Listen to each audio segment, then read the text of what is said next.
powers and principalities. There's so much fire inside me. Tragedy struck when part of the largest hillside at the kosher rubbish dump collapsed. It's going to be fun to see how he goes about approaching this game.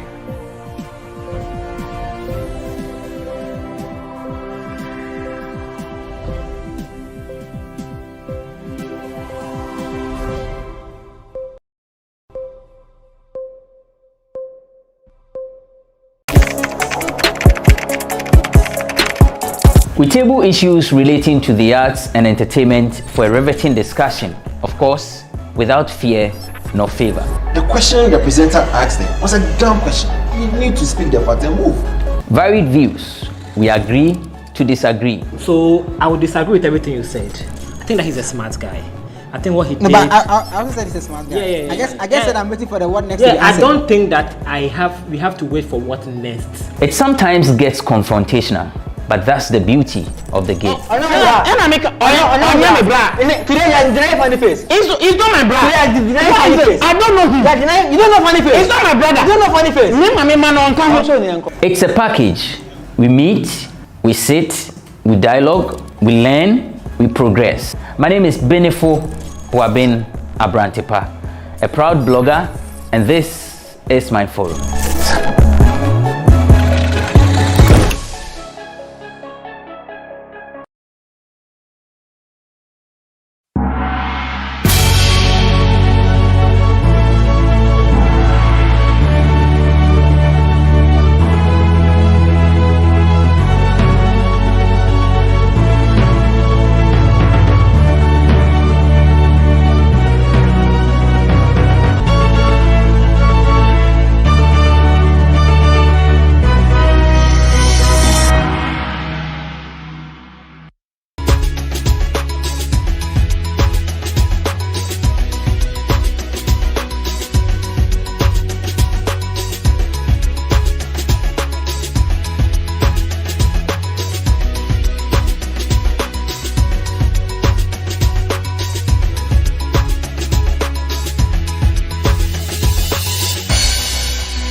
Continue thriving and obviously achieve higher, and everybody knows that even though my personal relationship with the owner and many of the management and the staff, it is where my heart is, so I wish them very well, but I'm sure that even without wishes they will still do very well.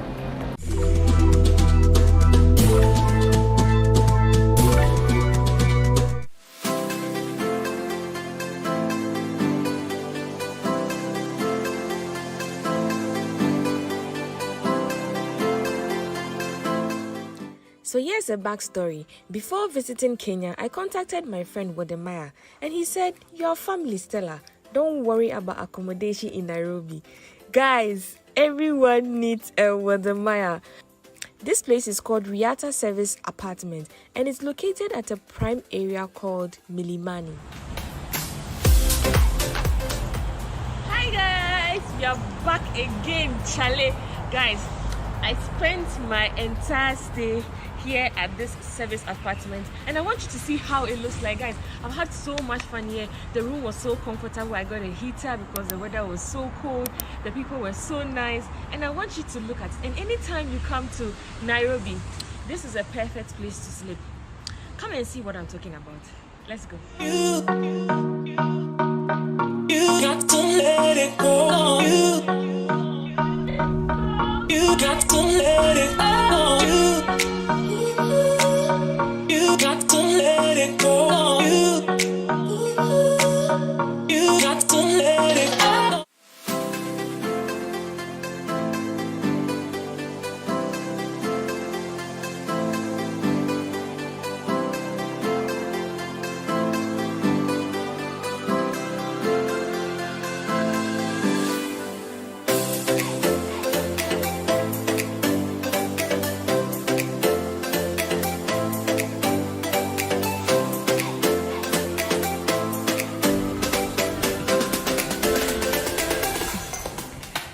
Good morning.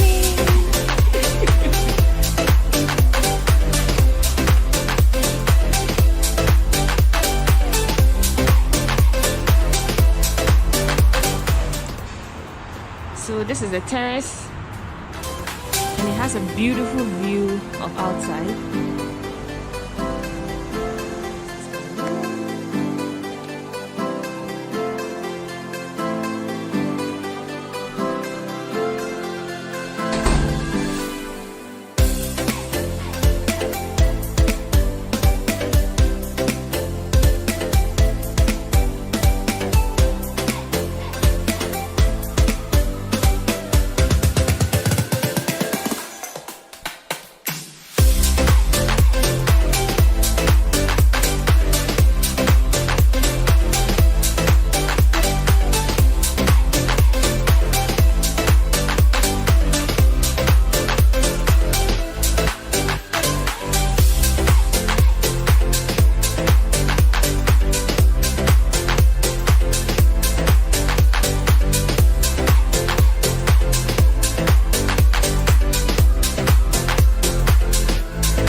This is the kitchen. It comes with a fridge.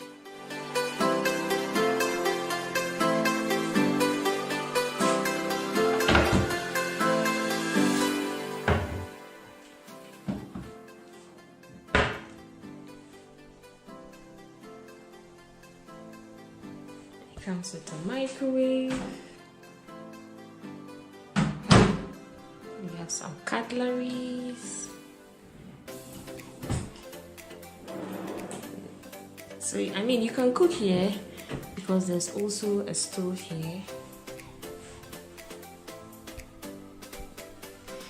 And this is like a storage. You can keep your items. There's also an iron for you.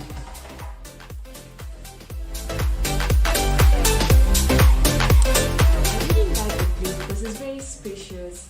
It can serve for like 2 people or maybe 3 people because it's really spacious.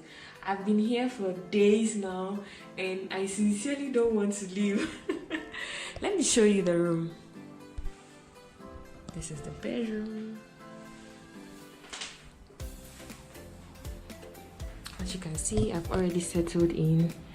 My bag is down there.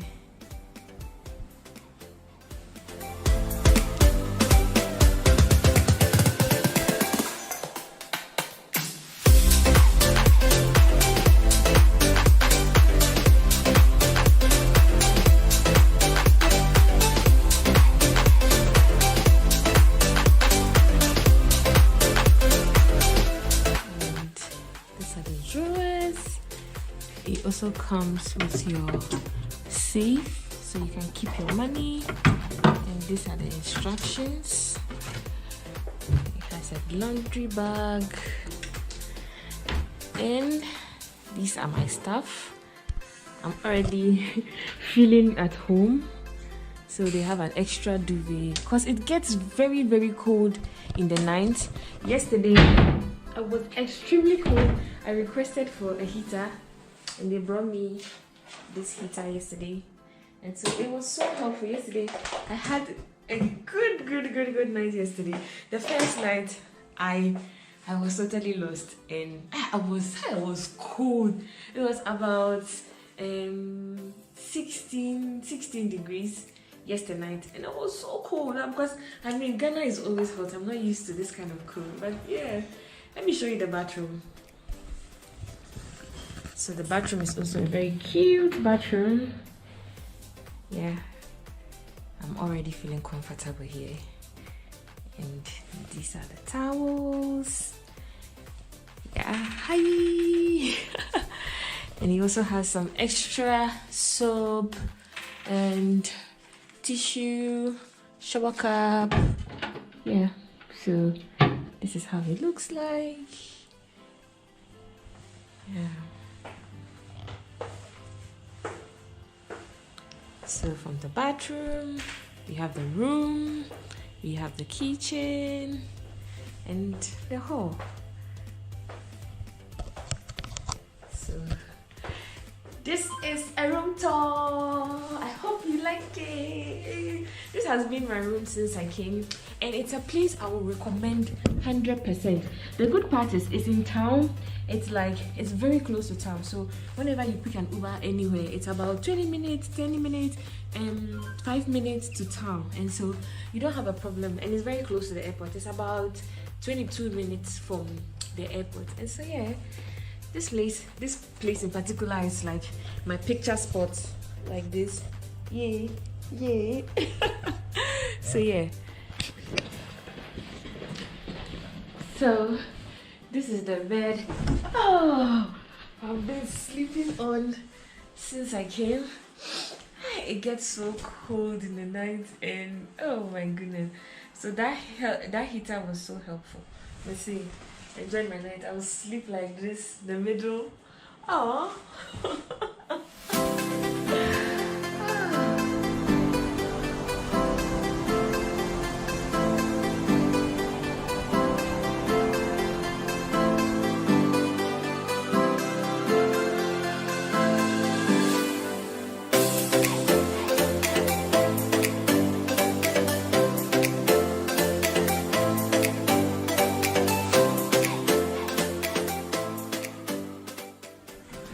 Hello, and this is also the gym. It's a very cute gym.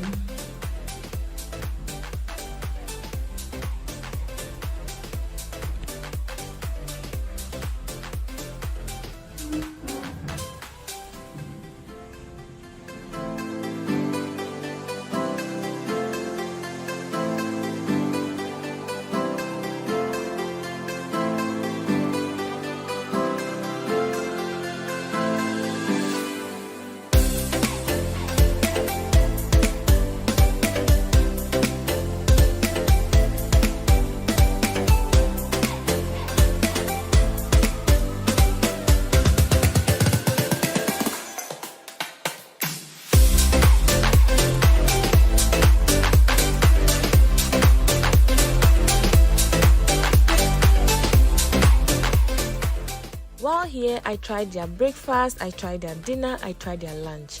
Let's see how it went.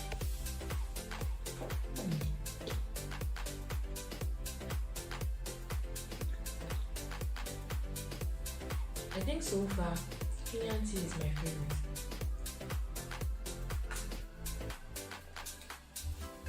The tea hits different.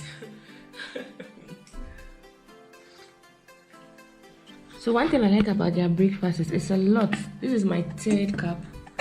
Look, there's still more tea. So I think their breakfast can serve 2 people, because I'm very full already, and I'm here to take my juice, and they also gave me an extra yogurt, strawberry yogurt. And so yeah, having fried rice and fish for dinner. Thank you. So as I told you guys earlier on, they really don't have like pepper in their meals. So if you want to order any food here in Kenya and you're a West African person that likes a lot of pepper or chili or however you call it in your country, always request for extra chili. So I told them I wanted something with pepper, which is locally called pili pili. So I'm going to try the meal. Let's see how it tastes. No, they gave me some lemon for my fish. Sprinkle a little. Have it.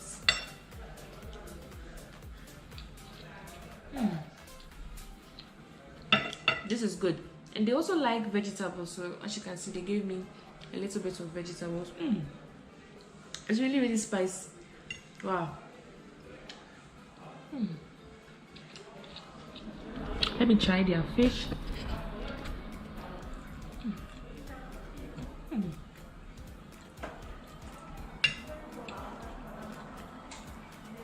It's also very tender and very, very nice. The lemon gives it some spice. You know, in Ghana, like most of the restaurants don't really serve with lemon unless you request, but here almost every meal they kind of add lemon to the meal, which is really, really cool. Guys, I'm loving it here. Yeah, imagine a cold weather with a hot meal like this. Another day, another breakfast. So I'm having chicken sandwich and of course local Kenyan tea. Since I came, I've been enjoying the tea so much. I think by far I've really had some good breakfast like since I came here. Like a lot of people were complaining about the food. When I come, I don't like the food, so I even brought pepper, black pepper, shito, but I haven't even used it. It's still in the kitchen. This sandwich is very good. It's like an entire meal. They even gave me salad on the side, which is very good. I like it.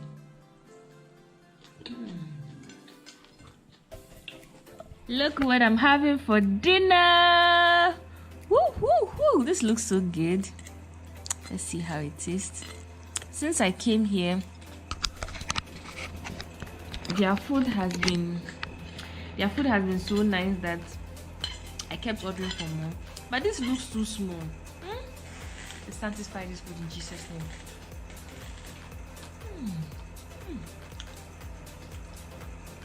name. Wow. I told them I wanted more spice, and I think they poured the pepper too much. Oh god, this is so nice that I don't think it will be enough. Oh, it's too small. So guys, the food was too good. This is the last one, and I had to just tie my hair because I mean business. So guys, this brings us to the end of this video. I hope you enjoyed your stay here with me, and you know I always come along with you. So anytime you are in Nairobi, I will recommend this place, and whenever you come, tell them you're from Stella Chanel's YouTube channel and they'll give you a discount. So let's go. Until next time on my YouTube channel. It's from Nairobi.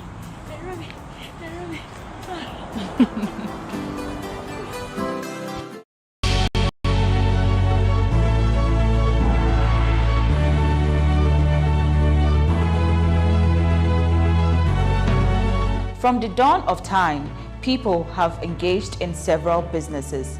With the onset of technology and innovation, life has relatively been made easier. By using debit or credit cards, Mobile banking. Thank you. And your favorite, mobile money? tech has indeed married business. On BizTech, we spend time with faces behind known and upcoming businesses in the country. Learn more about the new technologies and innovation, as well as find out about the trending issues in the world of business. Join us as we serve you with a variety of compelling interviews, projects, and others right here on GhanaWeb TV. Of revenues that are generated domestically. It means that at the regional levels, including Greater Accra, we are able to raise 92%, 92.86. That's 92.86 or 86% of the revenue. And the other tax types also add on to the 100%. Now, the next slide. Yeah, we tried looking at doing some small analysis to show or to see clearly what the regional collections look like. Now we have an office we refer to as Large Taxpayers Office that has about 666 taxpayers. And these are the large companies that we have in Ghana. That's where their files are, and that's where they make their payments. Now, some of these companies have their offices scattered throughout the whole country. So when we are saying they pay their tax, they pay because their head office is in Accra, they pay their taxes in Accra, and that one forms part of Greater Accra collection. So we decided that we'll take that one out, and then we have another office that takes care of the public sector, like Controller, the ministries, and the rest. And that one too, because they look at the whole country, we try to isolate the collections from there, so that we see the actual collections that come from the regions. So remove the Large Taxpayers Office contribution and the Kimbu Office contribution, that is the public sector contribution, from the collection, so that they will have equal level comparison between the regions. So when we did that, the performance showed this trend. Greater Accra still contributed 60%, 60.28% of the revenue. And the Ashanti region contributed 4.42%, and Western region contributed 5.02%, and the other regions follow. I think if we check on the screen, you can see what is happening. So without the large companies,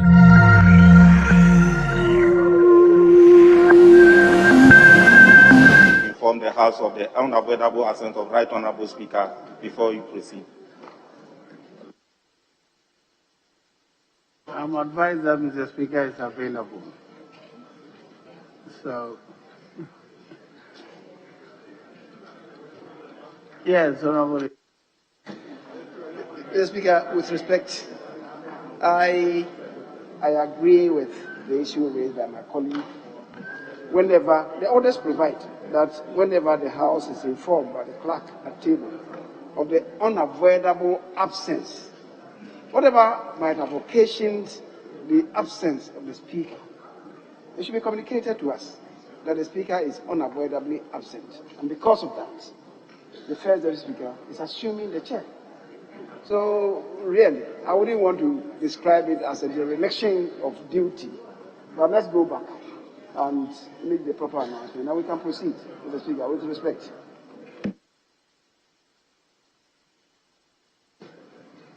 Yes, other members, I am aware that all through the week, the Speaker has been busy with other things, and either myself or the Second Deputy Speaker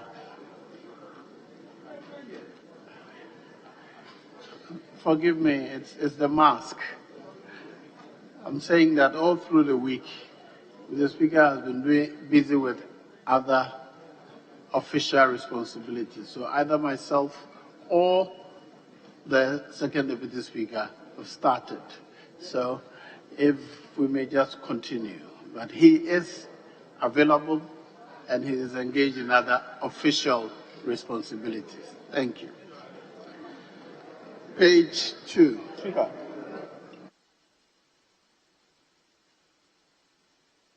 Yes, Honourable Member for Tamale North. Mr. Speaker, sorry to seek further direction and clarification from the issue raised by the Deputy Minority Chief Whip.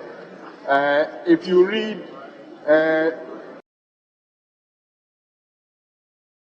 direction and clarification from the issue raised by the Deputy Minority Chief Whip, if you read 13.2 carefully, Mr. Speaker, my understanding is that communication is to be done, that communication to the House is to be done by the clerk and not the Deputy Speaker, because it says whenever the House is informed by the clerk at the table of the unavoidable absence of Mr. Speaker, the first deputy speaker shall perform the duties. So my understanding is that 13.2 gives the responsibility of that announcement to the House, or leaves the responsibility with the clerk, with all due respect, and not the Speaker. But, Mr. Speaker, I stand for your guidance. Thank you very much. The 13.2 is clear. When Mr. Speaker, or if Mr. Speaker is absent, the clerk will make the announcement. If Mr. Speaker is not absent, that's the point I'm making. He has been available and working in another responsibilities all throughout the week. So when and if he is absent, he will the clerk will announce to the House. Page 3. Page 4. Page 5.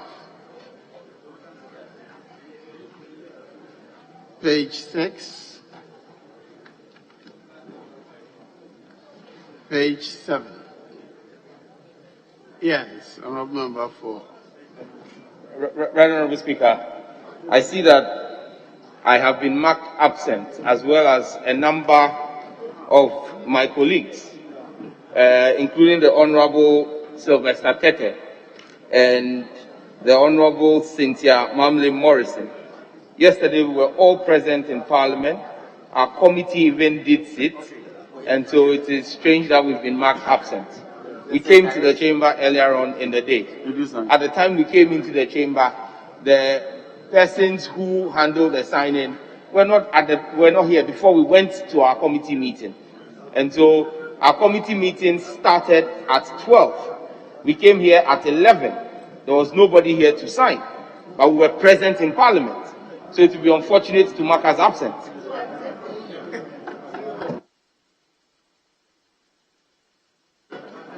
Yes, Honourable Leader.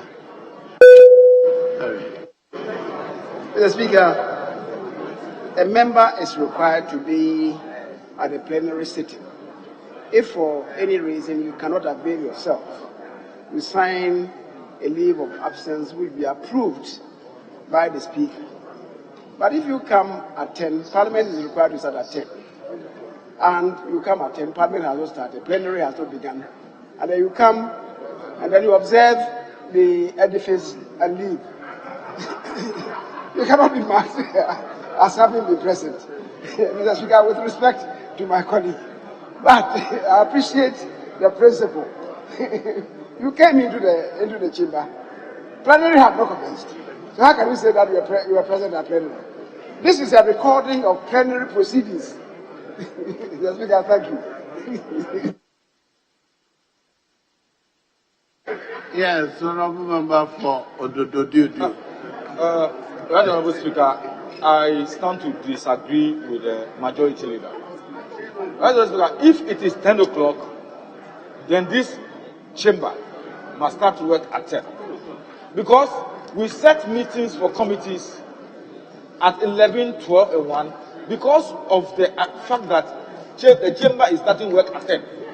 So if it's 11 and the chamber is not opened and we have to go for a committee, the committee meeting is a work of Parliament. This thing happened twice to me. This thing happened twice to me when we were doing the appointments committee. Can you listen? Were you in the chamber when the business statement was read on Friday? Because the time of sitting was advertised at the time. The Parliament will start at 11, not 10. So the important thing, and that point has been made over and over again, that your first call is plenary. You report at plenary before you go to committee meetings.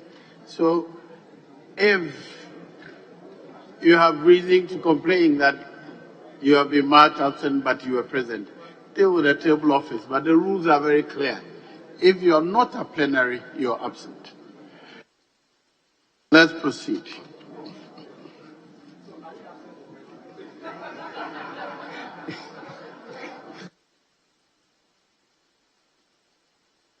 Yes, Honourable Member for Boko Central. Right, Honorable Speaker. I don't think that we should be belaboring this point. Our own standing orders define sitting. It defines sitting to include a period during which Parliament is sitting continuously without adjournment, and a period during which it is in committee. It is in committee. The Speaker, when it says it is in committee, is it the committee of the whole, or is it referring to ordinary committees of the House, standing committees of the House?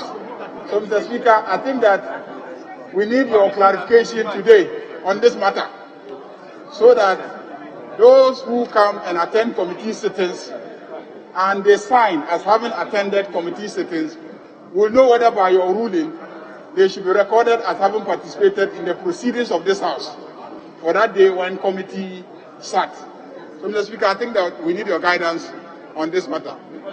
Honourable members, if we are interpreting what you read, sitting includes a period during which Parliament is sitting continuously without adjournment, and a period during which it is in committee. The it refers to Parliament. So either we're at committee of the whole or a joint caucus meeting, that is a Parliament sitting. Committee meeting is another matter. That's why I'm suggesting that this ruling has been given time and over again, that if you go straight to a committee meeting and do not report in the House, a table office is not wrong marking you absent. Now let's proceed. Today is a busy day, so yes, I'm on page 7. Yes. Mr. Speaker, seeking further guidance. If you take this, for instance, at the supplementary page, members are marked as present at committees, but not absent. But marked absent. Meanwhile, we are dealing with the same document. As the majority leader puts it, these are proceedings, record of proceedings as of yesterday. So we need to conduct the interpretation to reconcile some of this evidence. I think there's no issue arising. It's born out of the interpretation already given. You were present at the committee meeting, but you're absent in proceedings of the House. That's all. Members who are attending committee meetings are encouraged to show up and ensure that they are recorded present before they continue. Page 7. Page 8. Yes, Honourable Member for Tamale. Thank you, Right Honourable Speaker. On page 8, number 7, the rendition, the Speaker, will be made better if was is replaced with were. The following questions were asked and not was asked of the Minister for Roads and Highways. Thank you very much. You're right. The table office will take note. Page 9. Page 10. Yes. Thank you, Mr. Speaker. Item number 8. On which page, please? Page 10. Yes. Item number 8. There's a repetition of the Minister for.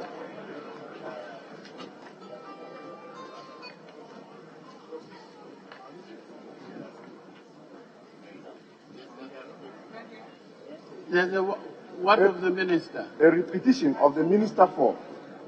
The following question was asked, was not asked of the Honourable Minister for Roads. Very well. Thank you. The table office will take note. Page 11. Page 12.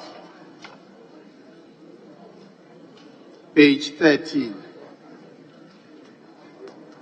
Page 14. Page 15. Page 16. Page 17. Page 18. Yes, Honorable Member for Otafu. The Right Honorable Speaker, item number 1, the second line. The proper rendition should be report, not deport. Report. R substituted for D. Very well. The table office will take note and effect the correction. Page 19. Honourable members, the votes and proceedings of the 36th meeting held on 28 July as corrected, hereby adopted as a true record of proceedings.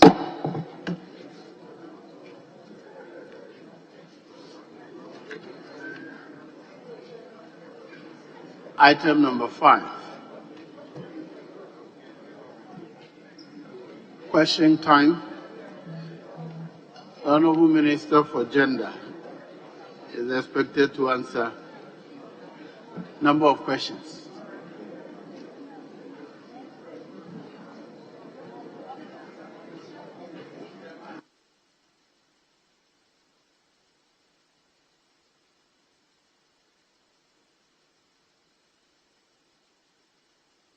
The first question is in the name of the Honourable Member for Adaklu,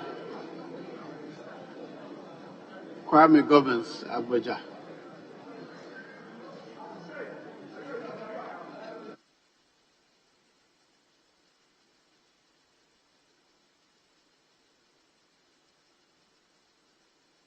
Yes, Honourable Leader. Speaker, a while ago, the Honorable Kwame came here to consult with me, and I asked him to pick some. No, I know. No, he consulted with me and asked him to pick a certain document in his office. So I'll seek your leave for the Honorable Bejira to ask a question on his behalf. He was in the chamber a while ago. Thank you. Very well. Yes, Honourable Member for Whole Central, you may ask the question. Thank you, Honourable Speaker. Honourable Speaker, my constituency is not Whole Central, Whole West. Sorry, Honourable Member for Whole West. Sorry. Thank you, Mr. Speaker. Mr. Speaker, I rise to ask the Minister for Gender, Children and Social Protection what circumstances led to the termination of appointment of Mrs. Gertrude Kwashiga at the school feeding secretariat at her subsequent reinstatement. Thank you, Mr. Speaker. Honourable members, order.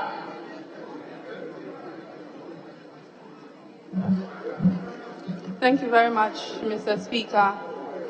Mr. Speaker, the question has just come to my notice, and the answer is not with the table office now. So, Mr. Speaker, I will ask leave of you to step it down and come at an appropriate time. Thank you, Mr. Speaker.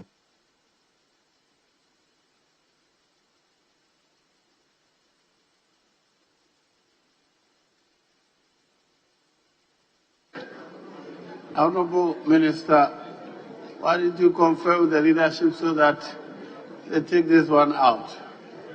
Very well. Yes, leaders, what's your guidance? Well, Speaker, when this question came before us and it was programmed appropriately, but it turns out, as she reported to me yesterday, that she had just received the question yesterday and therefore could not avail the response. So, Mr. Speaker, I believe, as is requested, we can step it down, and if it's possible, maybe before we adjourn on Friday, we could have further consultation with her so that she could come and respond to it before we adjourn on Friday, but certainly not for today. Yes. Speaker, understandably, as you inquired, this was not brought to your attention when you asked what we're to consider. But since the Honorable Minister has asked for rescheduling, we would accommodate her, trusting that when you direct that she's back here to respond to it, she will. So, Mr. Speaker, you can proceed to the next question, as we are already looking for an opportunity to save time for the Minister for Finance. Thank you. What about the next two questions? They are all your questions. It's the same circumstance, or you have answered for the other two? Very well. Question number 182. Kwame Jijoli Gakpe, Honourable Member for Keta. Thank you, Right Honourable Speaker. I rise to ask the Minister for Gender, Children and Social Protection what steps the Ministry is taking to minimize, if not eliminate, the growing concern about the child abduction in the country. Yes, Honourable Minister.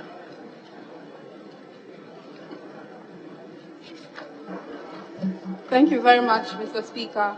Mr. Speaker, the Ministry of Gender, Children and Social Protection, through regional and national child protection committees, have carried out community sensitization programs on child protection, including adoption at the community level in partnership with the local government service and non-governmental organizations. So far, 34,000 people have been sensitized through our face-to-face interactions on child protection, and 2.4 million people have been reached in our social media platforms. We are collaborating with key law enforcement agencies and have organized trainings to improve prosecutions and convictions of perpetrators. We have also launched a software called the Social Welfare Information Management Systems, SWIMS, to facilitate and enhance collaboration among relevant stakeholders at the national and decentralized levels in the management of our social welfare cases. And this includes social protection. The implementation of this, we believe, will facilitate the arrest and prosecution of perpetrators. We are also in the process of amending the Children's Act and the Juvenile Justice Act to provide for more stringent measures. Thank you, Mr. Speaker. Yes, Honourable Member. Any follow-up question? Thank you, Right Honourable Speaker. I would like to ask the Minister, in her explanation, she made mention that they will be arresting the people and be prosecuting the people.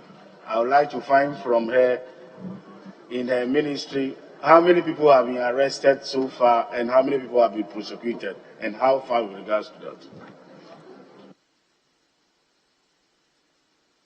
that? Honourable Minister, did you hear the question?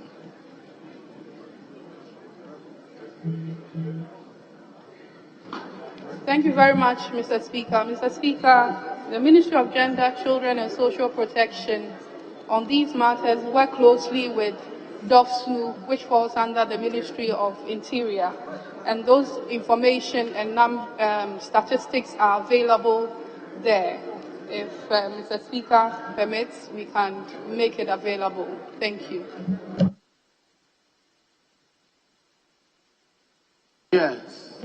Thank you, Right Honourable Speaker. I would like to the Minister to furnish the House with that information, because we'll be needing them. My next question is regards to sensitization, education. She made mention in answering the question. I would like to find from the Honourable Minister whether NCC, because these activities happen in rural areas, and these rural areas, some of them are not used to social media and they are not used to the mainstream media. What plans is the Ministry having towards rural areas with regards to sensitization?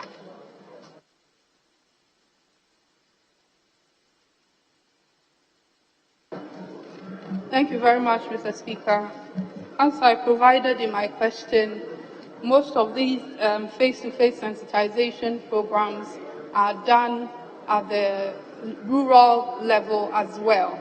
And these are face-to-face, and so those who don't have access to social media and other media are also able to be sensitized at that level. Thank you, Mr. Speaker. Here's your last one. Thank you, Right Honorable Speaker. I would like to find out from the Minister whether traditional authorities or NCC are part of the educational program. Can you repeat the question, please? It was not clear to her.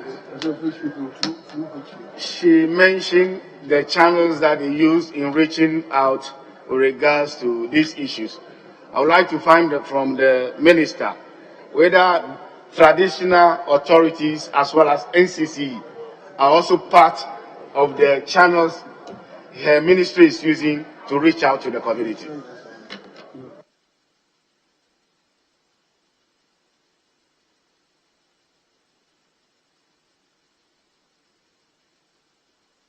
Thank you, Mr. Speaker.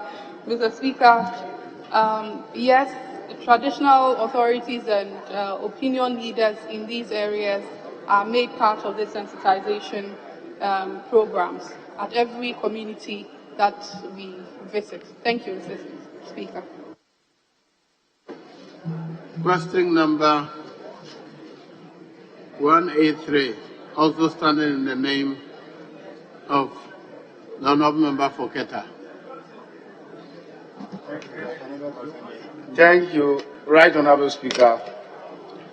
I rise to ask the Minister for Gender, Children and Social Protection what plans the ministry has to address increasing domestic violence among women and children in the country.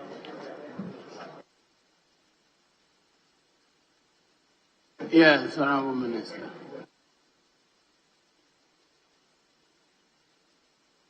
Thank you very much, Mr. Speaker.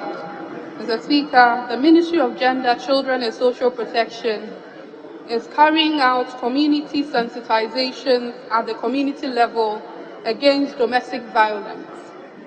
This is being done in partnership with our development partners, including the traditional and opinion leaders in these communities. We have set up 2 toll-free hotlines of hope for reporting of all social protection issues, which includes domestic violence cases. Mr. Speaker, the hotline numbers are 0800 800 800 and 0800 900 900. We also have set up an app called the Boame app, which is called the Orange Center, specifically for domestic violence cases. The number for this Orange Center is 0800 111 222. The lines are fully active and receive calls to support victims and the vulnerable groups. We have also renovated the domestic violence shelter, where we provide accommodation, care, and support to victims. Our ministry works closely with DOFSU for the prosecution of perpetrators. Thank you, Mr. Speaker.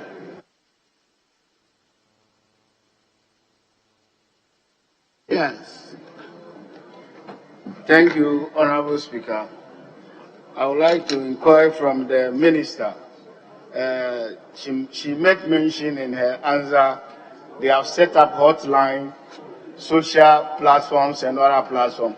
What about the communities that are in deprived areas? What are they supposed to do?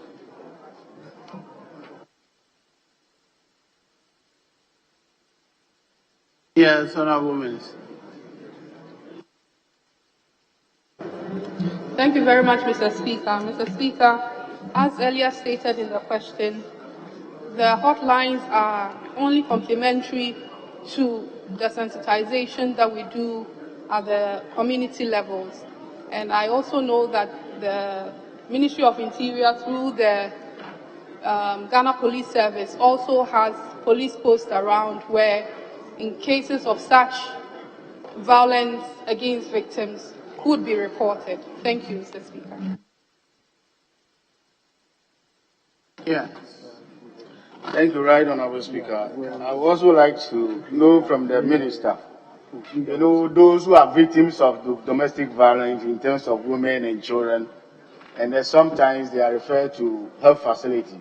What role does his ministry play? Because sometimes even signing the document at the medical facility, you need to pay, as well as even preparation towards police report. There are costs that involve. What role is the ministry playing in regards to that? Yes, Honourable. Thank you very much, Mr. Speaker. Mr. Speaker, the Ministry of Gender, Children and Social Protection, I'm happy to announce that all these statutory payments that has to be paid for victims of domestic violence, victims of rape, and other assault cases, we've written to the Chief Justice of this country, and so those extra charges that victims have to pay will be waived, and we've sent such notices to the Ministry of Interior so that the police will stop charging these fees before they get the health reports to prosecute. Thank you, Mr. Speaker. Yes. Thank you, Right Honourable Speaker. I also would like to find out from the Minister, any time frame with regards to waiver of these fees, any time frame, because the variables are suffering, especially when they are filling the medical form. Remember, ask your question, please. The time frame with regards to that. Yes, Honourable Minister. Do you have any time frame to share?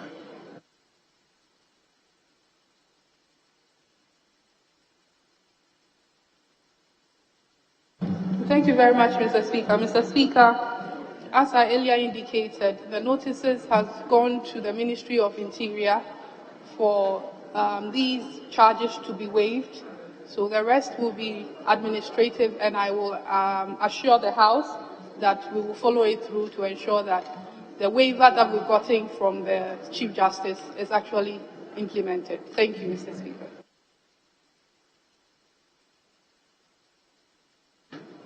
Very well.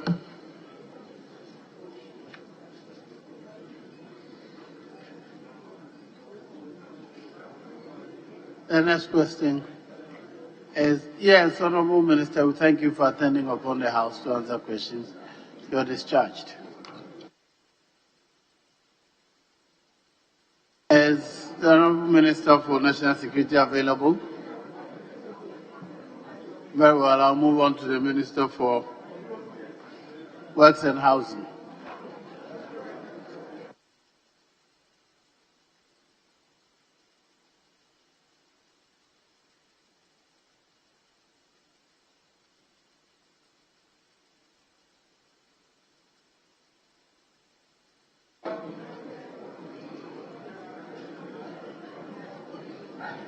Question number 169. The Honourable Member for Keta. Thank you, Right Honourable Speaker.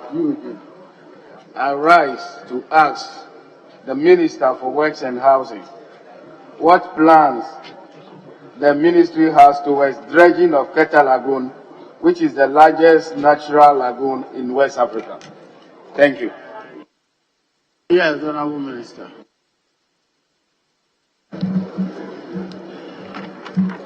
Thank you, Mr. Speaker. Mr. Speaker,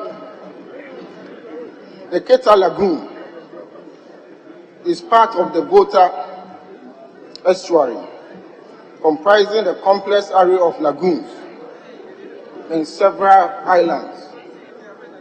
The Keta Lagoon complex is a designated Ramsar site, and it is about 130 kilometers in length.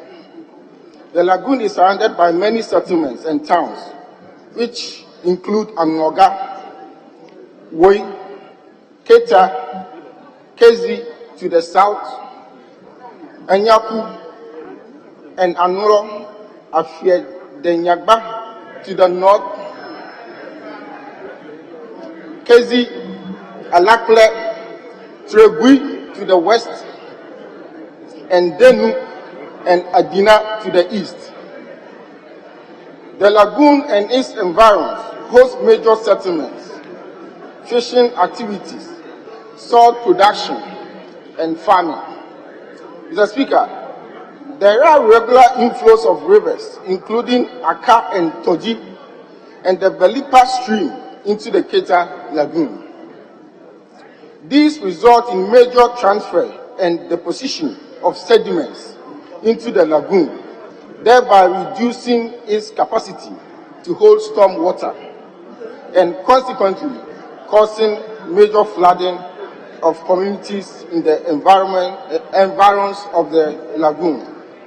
This leads to unfortunate loss of lives, livelihoods, and properties. Notably, this phenomenon impacts negatively on the economic and social lives of the people. Mr. Speaker, my ministry is conscious of the urgent need for mitigation works to tackle this challenge. Specifically, dredging of the Keta Lagoon is proposed as an important intervention that will make a significant difference to the lives of the people in the community. The ministry will therefore commence engagement with relevant stakeholders and make a case for funding to the Ministry of Finance to undertake dredging and other activities to enhance the safety and protection of the communities in the environs of the Keta Lagoon.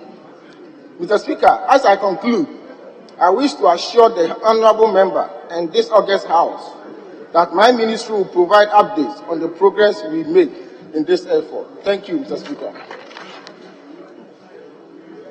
Yes, honorable member.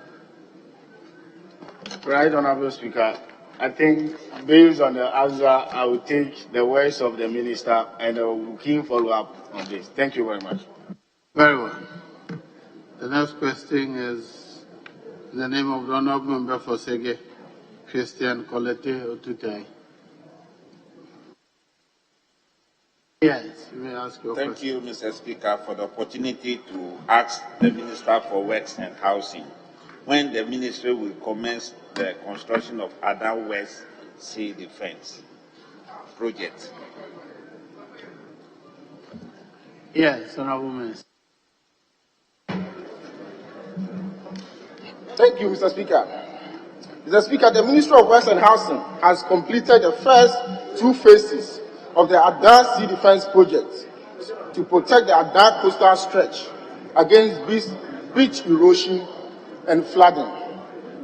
The first phase entailed the construction of 7 armored rock groins, which provided protection to 5 kilometers of the Adan coastal stretch. Mr. Speaker, following the completion of the first, the second phase of the project was implemented to protect 10 kilometers of the coastal stretch. The second phase involved the construction of 15 armored rock groins and dune heightened at low-lying areas over a stretch of about 14 kilometers from the Volta River estuary westward. The project included a beach nourishment campaign entailing the pumping of sand from the sea onto the beach with the aim of stabilizing the beach. About 5 million cubic meters of sand was pumped from deep sea in the process, Mr. Speaker. Mr. Speaker, any works under the third phase of the Adan Coastal Protection Project could consist of the construction of armored rock groins with beach nourishment over a stretch of about 10 kilometers to the west of Adan. Extensive feasibility studies will be required ahead of any works. The project will have the benefit of enhancing fishing activities, promoting tourism, and protecting lives, livelihoods, and properties. And it remains on our program for the future, immediate future, Mr. Speaker. The ministry has an ongoing engagement with the Ministry of Finance on its coastal protection program. And as funding becomes available, feasibility studies for the third phase will commence. Mr. Speaker, I wish to assure the honorable member and this August House that my ministry will provide updates on the progress we make in this effort. Thank you very much, Mr. Speaker. Yes, honorable. Thank you, Mr. Speaker. And as the minister's answer was very clear and precise, but that he described that of Adan East, and my question is precisely looking for that of Adan West. So, from his answer, the only area I could gather that he's talking about Adan West is extensive feasibility study to be undertaken to implement the project, which is that of Adan West. So may I know when would that be done? Because the question is talking about Adan West, for which we don't have any phase started yet. So may I know that of Adan West precisely? When would this feasibility study be done to commence the project? Mr. Speaker, I'd like the honorable member to repeat the question, please. Is your answer related to Ada East? When will any action be taken on Ada West? Thank you, Mr. Speaker. Mr. Speaker, with respect to the supplementary question, I want to assure the honorable member that I will check with the technical officials and get back to him as soon as possible. Thank you.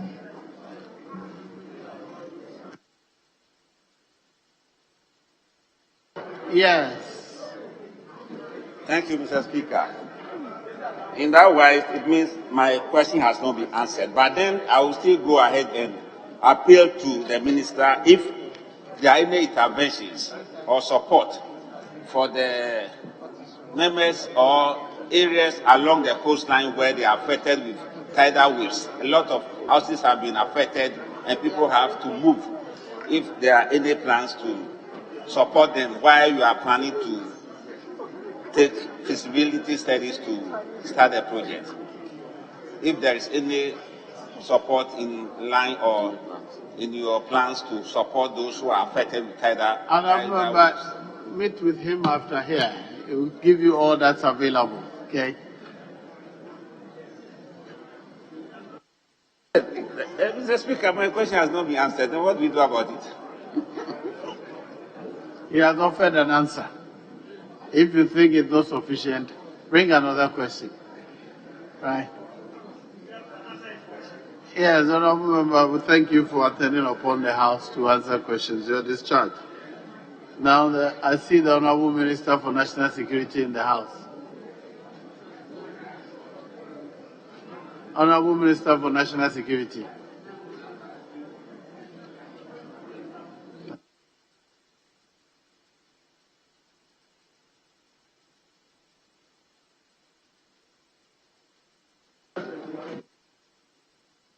Yes, leader.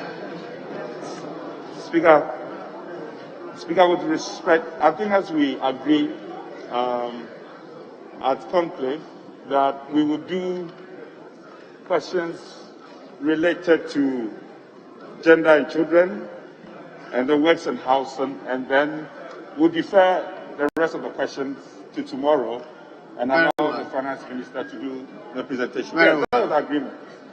That brings us to the end of question time for today.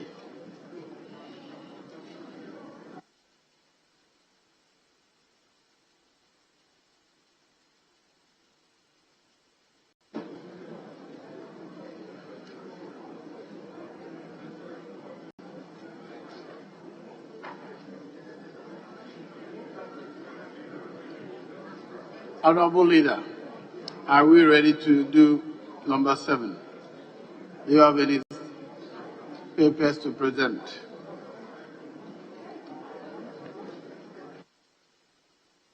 Speaker, unfortunately, none of the papers are ready. And so, Speaker, with your leave, if we may allow... Very well. We may move to item number 8 then. Yes. Is the Minister of Finance in the House? Speaker is only so he's been ushered in. He must be here before I approve the motion.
Other members, sitting is suspended.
Mr. Speaker.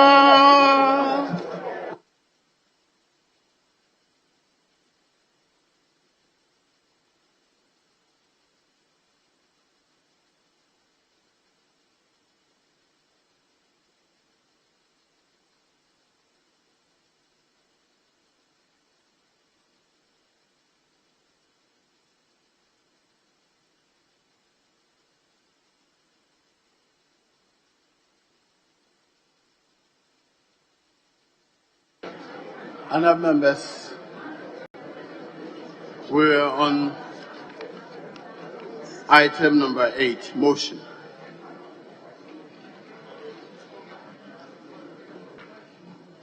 Item 8, motion by the Minister for Finance.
For the first time in the Fourth Republic, the exchange rate did not see a spike after an election year.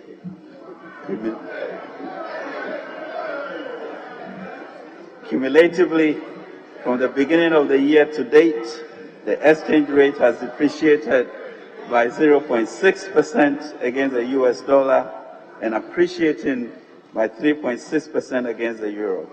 This stability is expected to continue as we move towards the close of the year. The relatively strong performance of the external sector led to an increase in the reserves position to $11 billion US dollars, equivalent to 5 months of imports, one of the highest on record. This compares well with a reserve position of $9.2 billion, equivalent to 4.3 months imports cover in the corresponding period last year. Mr. Speaker, we are managing the finances of the country with discipline and competence. The fiscal operations for the period January to June 2021 indicate that the overall deficit was 22.32 billion Ghana cedis, equivalent to 5.1% of GDP. The corresponding primary balance for the period was a deficit of 7.3 billion cedis, equivalent to 1.7% of GDP, against the target of 4.8 billion Ghana cedis, or 1.1% of GDP. We will continue to pursue our fiscal consolidation agenda to ensure that we remain within the appropriation given by this august House. Mr. Speaker, I would like to note that notwithstanding our elevated debt levels as a result of COVID-19, our inflation rate is lower than it was in 2016. Our interest rates are lower than they were in 2016. Our exchange rate is more stable than it was in 2016. Our foreign exchange reserves are much higher than they were in 2016. And we did not have to lay off any workers, nor cancel teacher and nursing training allowances. Furthermore, we did not go to the IMF for a bailout program, neither have we built an interchange for the price of 3. This is because we have managed the economy much better than it was managed up to 2016. Let us, Mr. Speaker, not forget this. On the back of these and other deliberate policies, our country has attracted more foreign direct investment in the midst of the pandemic. As of end June 2021, total FDI into the country was valued at $954.2 million, indicating an increase of 71.2% from US $557.2 million recorded over the same period last year. Mr. Speaker, the strong rebound in growth, the low inflation rates, the stable currency, the strong reserve position, and FDI flows are clear indicators of an economy in recovery.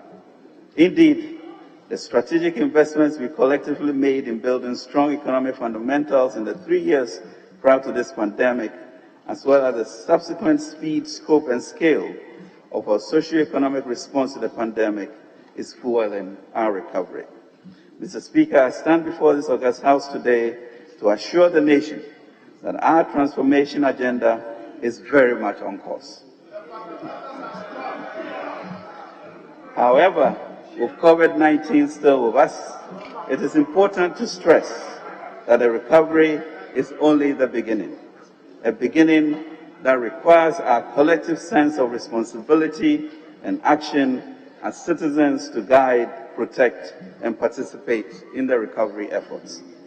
Mr. Speaker, this mid-year fiscal policy review that I'm presenting does not come with a supplementary budget, and our revised fiscal framework for 2021 is kept within the fiscal target of 9.5% of GDP. We are staying within the 2021 appropriation. Respectful Mr. Speaker, let me repeat. I'm not here today to ask for more money. I have not come.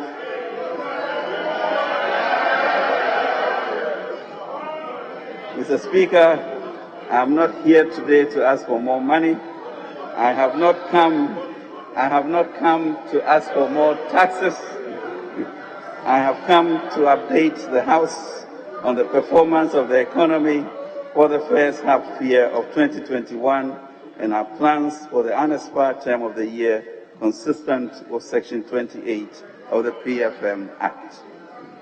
One of the serious impacts, Mr. Speaker, of the COVID-19 pandemic has been the loss of jobs, which has exacerbated the unemployment problem, particularly among the youth. As such, government is ready with a comprehensive program to tackle this intractable problem. The goal is to create employment opportunities for 1 million of our young people over the next 2.5 years by igniting, Mr. Speaker, a high spirit of entrepreneurship. We will count on the support of this august House for this. Our focus on taxes is to collect what is due the Republic. To this end, we are building a robust framework to expand the domestic revenue mobilization to focus on compliance and enforcement nationwide. We have established, Mr. Speaker, the Revenue Assurance and Compliance Enforcement, RACE, R-A-C-E. The remit of RACE, Mr. Speaker, is to identify and eliminate revenue leakages in areas such as petroleum bunkering, gold and minerals exports, port operations, transit goods, warehousing, border controls, and free zones operations, to name but a few. Mr. Speaker, I will now present an assessment of the programs we have and continue to implement in line with our strategy for completion, consolidation, and continuity, which is the theme for the 2021 budget and economic policy. These programs address the concerns of our fellow Ghanaians, especially our youth, and demonstrate our commitment to create sustainable and inclusive opportunities for all. Mr. Speaker, in fulfillment of our completion pledge, we have completed a number of projects and activities, including but not limited to the 4-tier interchange at Kokwase, the first of its kind in West Africa, to ease, and second in Africa, to ease travel constraints and enhance our productivity. The 85-bed Central Kunja District Hospital, located in Boape, to improve access to quality health care. Key strategic factories to provide jobs and accelerate our industrialization agenda, including the new factory of Premium Foods Limited at Ejusu in the Ashanti region, one of the leading agribusiness in Ghana. Nano Foods Limited, pineapple juice processing factory at Nswem. Phase 1 of V5 steel plant in La Plega in Ningo Pram, which when fully completed will become the biggest steel factory in West Africa. Toyota Tushu vehicle assembly plant in Tema, successfully securing the removal of Ghana from the Financial Action Task Force Grace List, which has enhanced access to global markets and finance for our businesses, and the signing of seven implementation compacts under the Ghana Cares Obatampa program. Mr. Speaker, towards consolidating the gains made, we have, among others, pursued prudent macro-fiscal policies that puts us back on track to restore economic stability and growth, fostered a resilient financial ecosystem under Ghana Cares by establishing the building blocks for stronger and catalytic collaboration between institutions such as the Ghana Incentive-Based and Risk-Sharing Scheme for Agricultural Lending, GESAL, Ghana Commodity Exchange, GCS, Venture Capital Trust Fund, and the Restructured Ghana Enterprises Agency, formerly MBSSI, to anchor a new age of entrepreneurship, job creation, and wealth building for our post-COVID transformation. We issued a historic foreign currency denominated zero-coupon bond in our financing mix, that's creating the fiscal space to build our financial resilience, and revamp the energy sector to further stabilize electricity supply for households and businesses. Mr. Speaker, our pledge on continuity has also driven us to continue to implement the Phase 2 of the Ghana Cares Obatampa program to revitalize our economy after a successful execution of the stabilization measures in Phase 1. Continue to implement our key flagship programs, including Free SHS, PFJ, 1D, 1F, among others, to enhance the quality of life and further advance our transformation agenda. Continued our environmental agenda by embarking on a war against illegal mining, galamsey, to preserve our water bodies and protect the environment. And continue government's historic partnership with labor and employers and also with the faith-based organizations. Mr. Speaker, in addition to the above, we've continued to provide the needed resources, equipment, and personnel to maintain security and peace within our borders. We are on course, Mr. Speaker, to transform the security services to enable them to adequately respond to emerging national and sub-regional threats. Mr. Speaker, we are aware of various conversations and we will take appropriate measures at the right time, and we beg this House to support us in that bid. In line with government's agenda to enhance our global stature, Ghana placed a bid and was elected as a non-permanent member of the United Nations Security Council for the 2022-2023 term. Additionally, His Excellency the President was also elected unanimously for a second term as Chairman of the Authority of Heads of State and Government of the Economic Community of West Africa States, ECOWAS. President Akufo-Addo remains co-chair of the United Nations and Sustainable Development Goals Advocate Group with Norway's Prime Minister, Erna Solberg.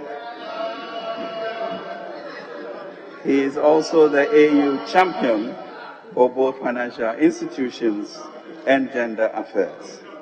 As a result of the increased international visibility and exemplary leadership of the President during this pandemic, government has been able to procure and administer 1,271,393 doses of COVID-19 vaccines, while 865,422 people have received the first dose, 405,971 have been fully vaccinated with the second dose at the end of June this year. Mr. Speaker, our diplomatic efforts are yielding results, and we are expecting to receive through the COVAX facility 1.2 million Pfizer vaccines from the United States of America, 249,600 AstraZeneca vaccines from the United Kingdom. In addition, government has committed itself to purchase through the African Medicine Supply Platform 17 million Johnson & Johnson single-dose vaccines. Furthermore, the President has set up a committee dedicated to facilitating our domestic capacity to manufacture COVID-19 vaccines, beginning with the process of fill and finish. Mr. Speaker, on the economic front, the additional policies and strategies outlined in the Ghana CD 100 billion Ghana Cares Over Tampa program will be vital in our journey towards economic recovery and transformation. Our strategy to place the private sector at the heart of this endeavor is to accelerate competitive import substitution and export expansion to generate sustainable jobs for our teeming youth under 35 years of age, who make up about 71% of our population. Mr. Speaker, the unemployment situation in our country has been exacerbated by the COVID-19 pandemic. This is a situation which we'll confront aggressively. Indeed, it is an issue that will be at the forefront of our national discourse.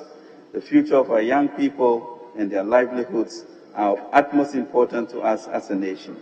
It requires urgent action, and the President has directed that we consolidate and implement new programs and projects to address it.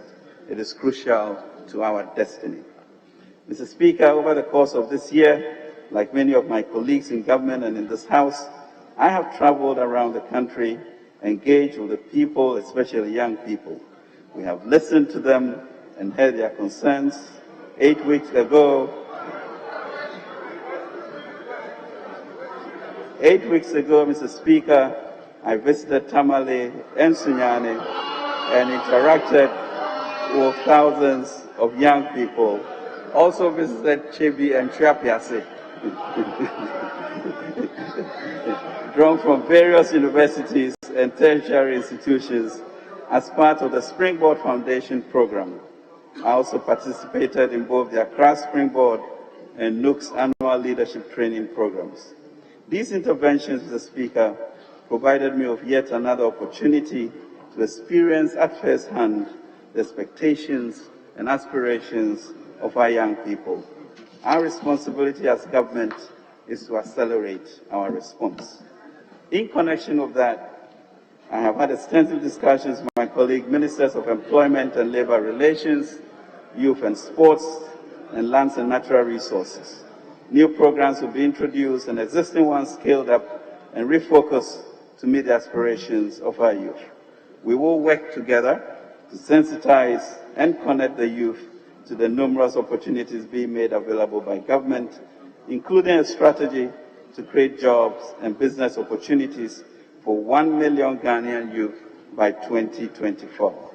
So far, we've developed 5 new programs, including an exciting U-Bank program. Mr. Speaker,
Since then, however, the detection and spread of the Delta variant has largely driven up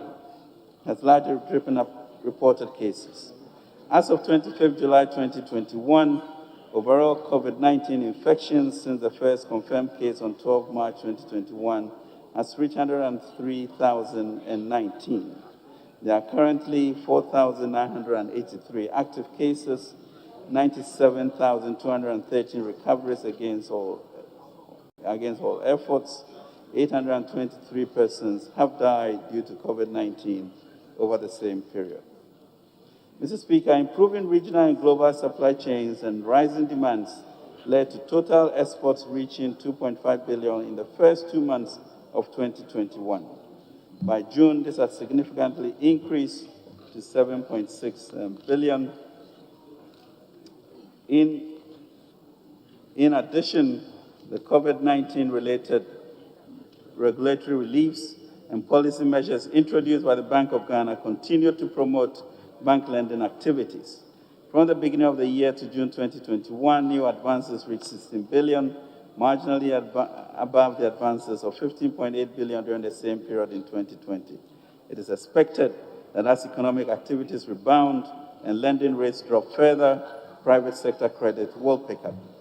Mr. Speaker, proactive and pragmatic policies have ensured that the tourism and hospitality industry, which had perhaps endured its most difficult year in 2020, is on a rebound. Tourist arrivals in the country as at the end of 2020 was about 370,000, as against a revised target of 400,000 for 2020. With the reopening of the Kotoka International Airport in September 2020, arrivals at the end of the second quarter of 2021 were 231,000, representing 65% of the full-year arrivals in 2020. Mr. Speaker, there are also other positive trends for this pandemic, as digital technology is assuming a more significant role in the operations of businesses. Almost 9 out of 10 firms are now leveraging digital platforms to market their products. Similarly, mobile money, door-to-door delivery by courier services, and internet usage for business operations also increased by 77%. Mr. Speaker, since the onset of the COVID-19 pandemic, government has developed and implemented a number of interventions expressed in the National COVID-19 Emergency Preparedness and Response Plan and the National Strategic COVID-19 Response Plan, July 2020 to December 2024. Mr. Speaker, these plans and related interventions provided a comprehensive framework to mobilize and disburse funds which have proved vital to the success of the national containment and case management measures.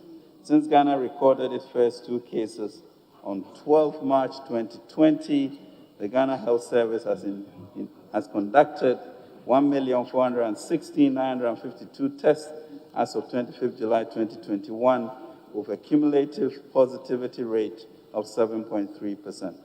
Mr. Speaker, Ghana implemented the COVID-19 vaccination campaign as part of the containment strategy and has developed the National Deployment and Vaccination Plan.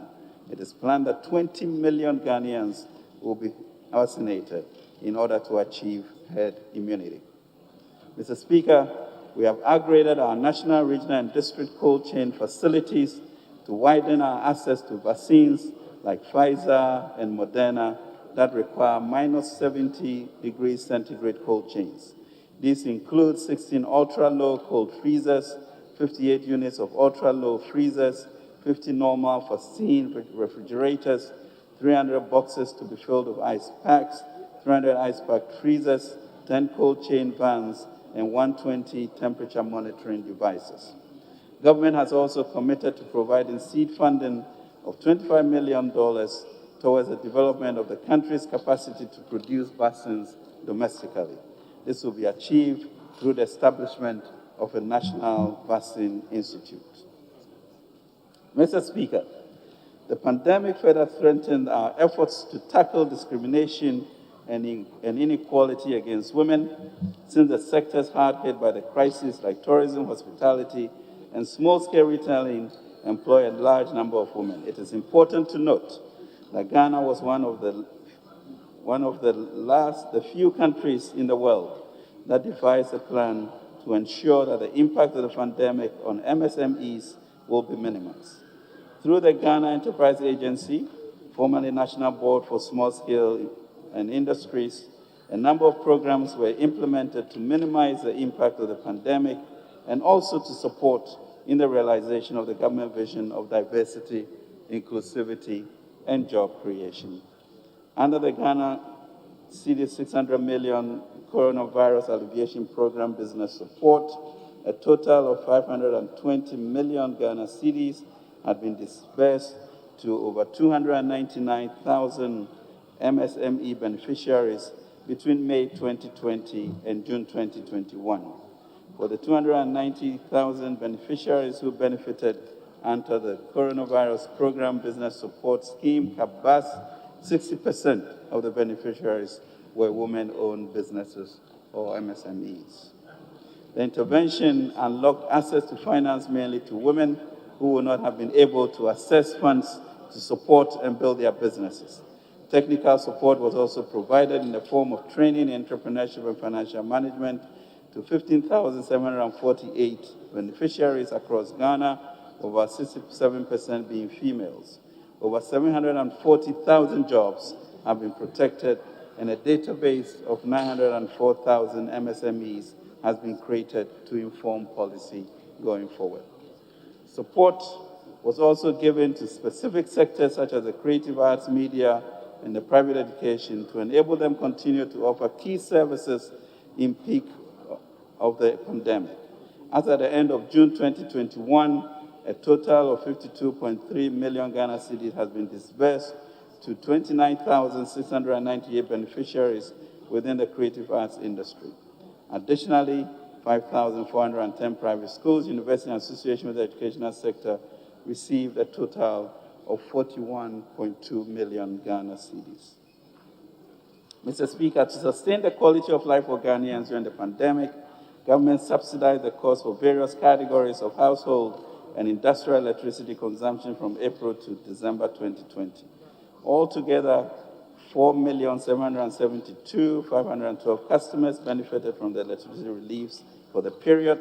The policy, however, continued for lifetime customers from January to March 2021. Mr. Speaker, as part of government's social interventions for supply of free water under the COVID-19 initiative, the Ministry of Sanitation and Water Resources partnered the Ghana Water Company Limited and Community Water and Sanitation Agency to ensure the full realization of the objective. The program started in April 2020 and was extended to June 2021 for domestic consumers whose monthly consumption does not exceed 5,000 liters. In all, over 10 million urban dwellers were supplied with potable water by Ghana Water from April to December 2020. This initiative currently supplies free water to a total of over 2.3 million urban domestic dwellers whose monthly consumption does not exceed 5,000 liters of potable water at a cumulative cost of 836.82 million Ghana cedis. Mr. Speaker, CWSA, on the other hand, supplied 17.9 billion liters of potable water to rural and peri-urban population of 5.8 million at a total cost of 100.28 million Ghana cedis between April 2020 and June 2021. Mr. Speaker, the COVID-19 National Trust Fund was set up under Act 1013 to receive and manage contributions and donations from well-meaning individuals, groups, and corporate bodies. As at 30th June 2021, the COVID-19 National Trust Fund had received a total amount of 57.15 million in cash donations. These donations were made between the period April 2020 and March 2021. As of 30th June 2021, the fund had disbursed an amount of 52.5 million Ghana cedis for various programs as well as procurement of items. Mr. Speaker, the COVID-19 pandemic has forced Africa into a liquidity crisis that needs to be reversed. At the just ended 2021 Africa Development Bank Annual General Meeting in Accra, African finance ministers were in consensus that the current global financial architecture which was designed about 75 years ago without Africa, has become less responsive to Africa's liquidity and financing need, and is no longer fit for purpose. Africa cannot truly rise unless there's a tectonic shift, Mr. Speaker, in the global financial architecture to support it. To this end, African finance ministers have commenced global advocacy for the IMF to unlend between 25 to 30% of its new SDR, $650 billion, to Africa. We are also advocating for the establishment of the African Stability Mechanism and the African Liquidity and Sustainability Facility, akin to the European Stability Mechanism. The African Stability Mechanism will protect the continent against external shocks by providing instant emergency access to financial assistance for countries in financial difficulty. The Liquidity and Sustainability Facility could also underwrite a more effective market in African debt that reduces the high liquidity premium African countries pay for sustainability-linked investments. Implementation of Ghana Cares. Mr. Speaker, with every crisis, the need to restructure and diversify the economy becomes imperative. The recent experience of the COVID-19 pandemic, with its disruptive impact on global and regional value chains, has once again highlighted the need to build a transformed Ghana beyond aid. It is for this reason that in November 2020, government launched the audacious 100 billion Ghana COVID-19 alleviation and revitalization of enterprises support, Ghana Cares, Obatampa program. The first phase of the program, also known as the stabilization phase, was implemented between July and December 2020. It alleviated the immediate impact of COVID-19 on our economy and restored normalcy in the lives and livelihoods of Ghanaians through substantially subsidized water and electricity costs, hot meals and food packages distributed to vulnerable and underprivileged persons, increased allocation for the CAP bus scheme to support MSMEs, Ghana's CD 2 billion guarantee scheme established to support large businesses, established skills training programs in collaboration with social partners and faith-based organizations, and passage of urgent legislation to enforce COVID-19 safety protocols. Since the turn of the year, we have been purposefully pursuing the second phase of the Ghana Cares program to revitalize the economy and set it on track for transformation. As already articulated, our approach under this program is to revitalize the private sector in targeted sectors to fast-track competitive import substitution, export expansion, and the creation of decent jobs for our youth in a commercial environment that is increasingly regionally integrated. We have operationalized a well-thought-out implementation and coordination framework of a functional and staffed Ghana Cares Coordinating Office within the Ministry of Finance. Additionally, Ghana Cares delivery units, including sector specialists from the private sector, have been activated in all participating MDAs. Implementation compacts, Mr. Speaker, outlining the most critical interventions for 2021, delivery and reporting arrangements, as well as commitments by Ministry of Finance and participating MDAs have been signed.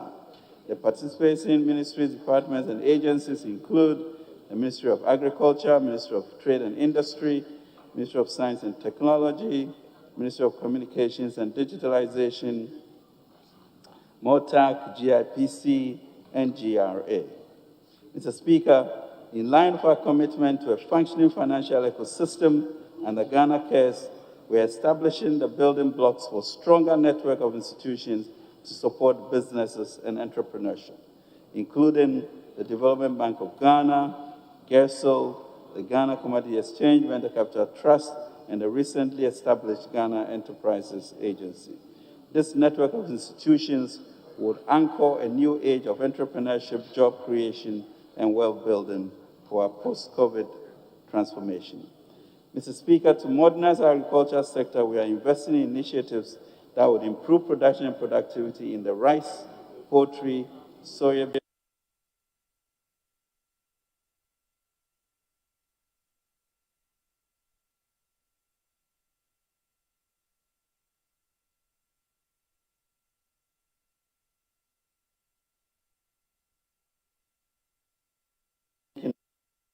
as well as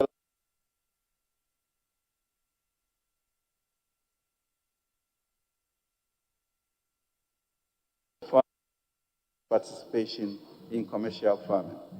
Mr. Speaker, Ghana Cares is providing catalytic support to drive efficiency and improve outputs in the agriculture sector by investing in data and digital technology. These technologies would revolutionize the targeting of inputs such as seed inputs, extension services, and acquisition of land for commercial farming. Additionally, the program will support the reform of the fertilizer subsidy system using digital technology to make it more efficient and less prone to smuggling. This will be achieved by registering farmers for improved targeting.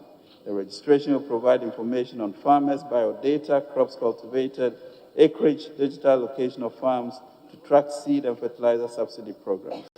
By end February 2022, 1.2 million farmers will be registered. Mr. Speaker,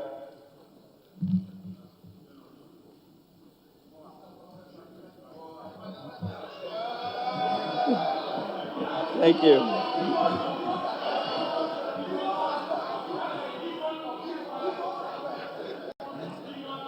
Additionally, Mr. Speaker, the program will support the reform of the fertilizer subsidy program. Mr. Speaker, accelerated expansion of Ghana's light manufacturing is a focus under Ghana Cares. Government is delivering dedicated support to expand the production capacity of our pharmaceutical, garments, and textiles industries, as well as the processing capacity of our agro-processors to increase exports and create additional jobs. Specific interventions include support for the establishment of a cassava processing plant, provision of technical assistance to the garment and textiles industry, as well as the pharmaceutical industries. Key pharmaceutical manufacturing companies are being supported to upgrade their operations to attain good manufacturing practice standards and benefit from the African Continental Free Trade Area.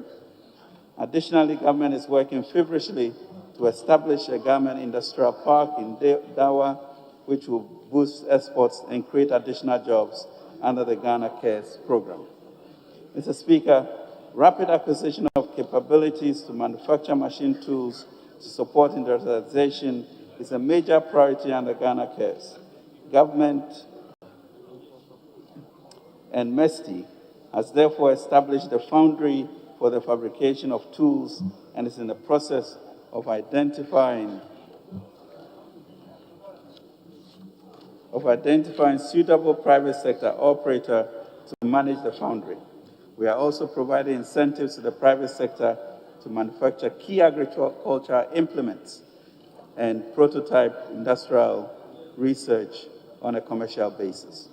Mr. Speaker, we are aggressively promoting international and domestic tourism through Ghana Cares by supporting the modernization and development of selected tourist sites.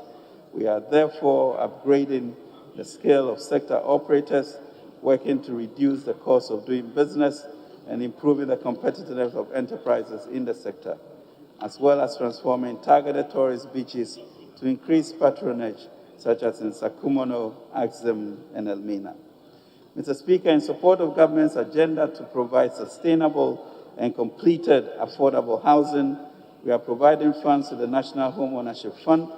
This fund, to be matched by participating financial institutions, will provide low blended mortgage interest rates of between 11 to 12%, as compared to the current market rates between 25 to 26%.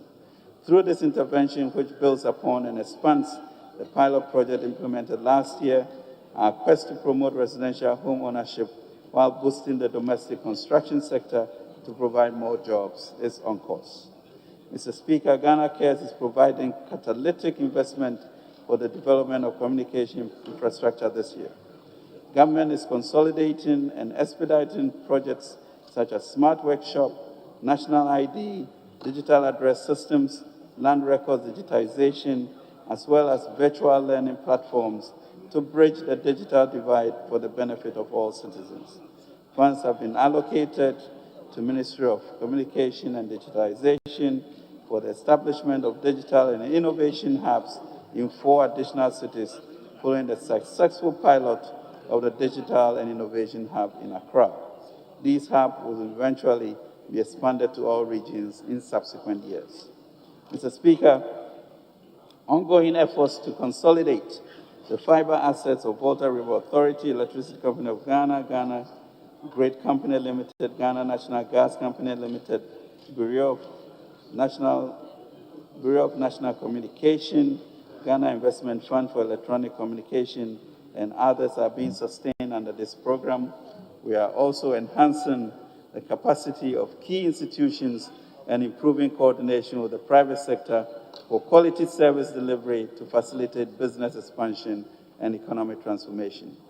Mr. Speaker, government is aware of the critical importance of additional revenue to finance all these initiatives that underpin our recovery and transformation agenda. Indeed, we are committed to raising our tax to GDP from the current 14% to 20% as our peers in the sub-region.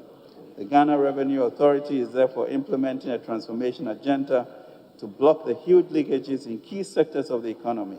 This transformation agenda is not just about mobilizing more, it is equally about mobilizing efficiently through technology and integrated data systems. We have also established, as I mentioned, the RACE initiative to complement the efforts of the Ghana Revenue Authority, the remit to identify and prevent revenue leakages whilst reinforcing the culture of compliance nationwide. A formal launch of this initiative is scheduled for Monday, 2nd August 2021. Mr. Speaker, the GIPC also has a crucial role to play under the Ghana Cares program by spearheading the mobilization of 70 billion Ghana cedis in private sector investment. We are supporting GIPC to be more targeted and proactive in seeking investment into the prioritized sectors for the nation. The intentional and dedicated effort to attract global and regional brands in the likes of Twitter, Google, will be leveraged to grow local enterprises. Mr. Speaker, as part of measures to mitigate the impact of unanticipated future socioeconomic crises such as COVID-19 pandemic on Ghanaian workers, government announced in the 2020 media review of fiscal policy the establishment of the National Unemployment Insurance Scheme and training-retraining programs as part of the Ghana Cares Obatampa program. Mr. Speaker, we are currently in the design phase of the National Unemployment Scheme, and key stakeholders are being consulted. The consultations will be scaled up to include more stakeholders and technical experts to ensure that the project design suits the Ghanaian labor market. Mr. Speaker, the implementation of the training and retraining component of the program has been accelerated. Government, together with the social partners, have decided to pilot the national training and retraining program in the 2 sectors that were mostly affected by the pandemic, namely the private education sector and the hospitality and tourism sector. The compacts which have been signed between the Ministries of Finance and the number of MDAs specify specific results to be achieved by the MDAs and the catalytic resources to be provided by the Ministry of Finance. Each compact includes a clear results tracking framework with further releases of funds tied to performance. I'm happy to report that this exciting performance-based arrangement is up and running. The catalytic resources have started flowing, and the MDAs are energized and getting on with the activities. The compacts ensure effective and timely delivery of targets under Ghana Cares for 2021. Mr. Speaker, government is demonstrably committed to the nation's economic recovery and eventual transformation as envisioned by the Ghana Cares program. We are innovating new ways to get results. We are engaging all actors to secure keen participation and involvement. We are aggressively mobilizing resources to deliver the program. The recent urgency brought to bear by our youth is appreciated. We will continue to prioritize the opportunities as a means for this transformation journey. Mr. Speaker, the implementation of the Ghana Cares complement the existing flagship programs such as Free SHS, PFG, 1D, 1F, among others, which are being rationalized to enhance the quality of life of our people and further advance our transformation agenda. To this end, the recent challenges relating to the school feeding program and IPEP and caterers are being resolved. Mr. Speaker, despite the generally strong performance of our economy in recent decades, the issue of unemployment and jobs for our youth, who constitute close to 71% of our population, persists. This situation has been exacerbated by the pandemic, by the impact of this pandemic. Taking the lesson from our recent past, we are deliberately intervening to avoid a jobless economic growth and recovery. Mr. Speaker, at a strategic level, our comprehensive and holistic response to the employment and jobs issue remains anchored on the private sector. It is for this reason that government's recovery program transformation agenda is easing the constraints of the private sector to enable them to expand and provide jobs for the youth. A recent survey indicated that about 50% of local employers report misalignment of or inadequacy of skills in the market. It also reports that at least 50% of new tertiary institutions entrants are enrolling in programs in sectors with no or little growth in labor market. Mr. Speaker, in response to this, we are strengthening the links between education and job market stakeholders. We are also revitalizing the skills development initiatives and the Ghana Enterprises Agency, NEIP, YEA, and CODVET. We are also feverishly working on a scheme that enables the private sector to train new recruits entrants at a subsidized rates by government. Mr. Speaker, our intention of building an entrepreneurial nation is already known. We aim to empower our youth to be at ease and venture into businesses. The cleanup of the financial sector and the invigoration of the entrepreneurial ecosystem is expected to help remove the binding constraints of financing and market linkages for our daring youth. Our focus will remain on establishing a strong value system for entrepreneurship to flourish. Mr. Speaker, recognizing that more needs to be done, government is today announcing a 1 million jobs initiatives to aggressively respond to the needs of the country. This is to promote growth in SMEs, support new ventures, and stimulate innovation and startups. Mr. Speaker, the Enterprise and Youth Support Fund, which aligns with government's overall strategy of developing a competitive and viable private sector economy, will set up a youth bank with the aim of financing youth-led startup businesses across the country. As part of this initiative, an online investment hub will be established for youth across the country to access information for the purpose of establishing businesses. It is estimated over 100,000 jobs will be created through this. Mr. Speaker, the Venture Fund Trust, which is being revamped to be better positioned to carry out the designated activities also as a fund manager. Mr. Speaker, we are also pursuing the Obatampa Youth Entrepreneurship Drive, Ghana Skills and Entrepreneurship Development Project, Student Entrepreneurship Initiative, the Youth in Community Improvement Model, and the Alternative Employment and Livelihood Program as direct interventions in targeted sectors to help our youth live decent lives and contribute to nation building. These interventions are clearly designed to bring us closer to confronting the jobs and employment challenges of our youth. To ensure dedicated resources, the Ministry of Finance and all participating institutions will next month sign an implementation compact on youth employment, which will tie release of resources to delivery of results. This compact will also track youth-focused initiatives across the value chain of interventions under the Ghana Cares program. Women-focused interventions. Mr. Speaker, our women have been disproportionately impacted by COVID-19 pandemic. Government is activating a policy to have 20% of procurements awarded to women. Women will also be supported with specific capacity building programs and will be empowered to leverage the danger-sensitive lending policies to be implemented by the Development Bank of Ghana. Mr. Speaker, His Excellency declared 2021 as the second year of roads.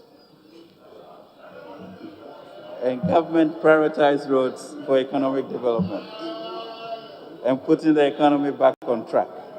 following the devastating impact of COVID-19 pandemic. From January to end June 2021, routine maintenance was carried out on 11,174 kilometers of trunk road network, 5,389 kilometers of the feeder road network, and 2,937 kilometers of the urban road network.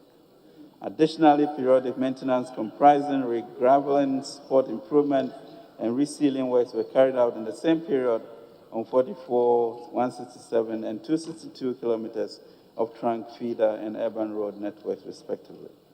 Mr. Speaker, works were completed on the Tema Motorway Runabout Phase 1 in June 2020. The second phase of the project, which involves the third tier of the interchange, is expected to take off by third quarter 2021. Following the completion of Phase 1 of the Obecha-Bilamte Circle interchange and other ancillary works, work on Phase 2 has started and currently at a fiscal progress of 15%. In 2020, works were also started on the La Beach Road project, which involves improving capacity along the Accra-Tema Beach Road and the construction of a three-tier interchange at Nungwa Barrier. Fiscal progress for lots 1 and 2 is 13% and 11% respectively. Mr. Speaker, fiscal progress of work on the Kumasi Lake roads and drainage extension projects is 73% complete as at the end of June 2021. The construction of 7 bridges is also on the way, and completion with 4 bridges launched and 1 at substructure level. Overall progress is 70% at the end of June 2021. Mr. Speaker, works began in 2020 for the construction of 50 bridges nationwide aimed at improving connectivity within areas cut off by waterways. The first batch of 21 steel bridge components have arrived in the country. Work have started on 14 of the substructures and 3 were completed. Government has awarded contracts for the implementation of 84 critical regional and inter-regional roads projects with an estimated length of 2,237 kilometers at a cost of 7.8 billion Ghana cedis. Mr. Speaker, even though Ghana remains a pillar of stability in the region, the sub-regional security situation continues to be rather volatile. Terrorist threats and general cross-border security issues are becoming increasingly imminent in view of the continuous terrorist attacks in the Sahel region, and particularly from Mali and Burkina Faso. In particular, the southward drift of the activities of violent extremists, terrorists, and pirates in the Gulf of Guinea have become more widespread, frequent, and deadly with the underlying dynamics. Mr. Speaker, it becomes imperative that we address the existing vulnerabilities and intensify preemptive, preventive, and countermeasures to any potential threats to our security and sovereignty in the light of the risk of the sub-region suffering from the contagion effects in the short to medium term. Mr. Speaker, the government has revamped and retooled the Ghana Boundary Commission since the beginning of 2021 to undertake its strategic mandate of determining and demarcating the land boundaries and delimitation of maritime boundaries of Ghana in accordance with accepted principles of international law. Mr. Speaker, we are also working further to retool the intelligence agencies through the deployment of enhanced intelligence infrastructure. Mr. Speaker, Ghana continues to demonstrate leadership on sub-regional issues coordinated through the Accra Initiative, which serves as a coordinated and intelligence sharing platform with neighboring countries. Mr. Speaker, we'll come to this honorable House in support of the security of Ghana.